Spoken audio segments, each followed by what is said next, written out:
Son Carlos Vieito, son de Santa Comba, afincado en Ames, e falo galego porque sí, porque así me ensinaron na casa, así me criaron, mas o certo é que co paso dos anos tomei conciencia de que falar galego era algo máis. Falar galego era preservar a miña lingua, a miña cultura, e tamén todo o que me ensinaron na casa. Falar galego para min é falar cos meus avós, falar coa miña familia. Para min non é o mismo dicir quérote que noutra lingua.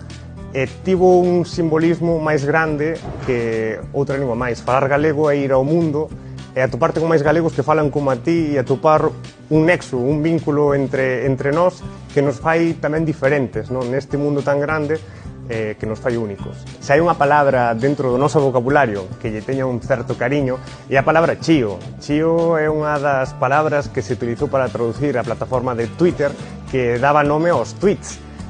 Chío é unha palabra que se ocorreu na iniciativa cando estaba facendo Twitter en galego para denominar estos mensaxes de microblogging e que ao final a Real Academia Galega aceptou como propia. Así que se imos hoxe en día ao noso dicionario, veremos que chío non só son os sons que fan os paxariños, sino que tamén son mensaxes na rede.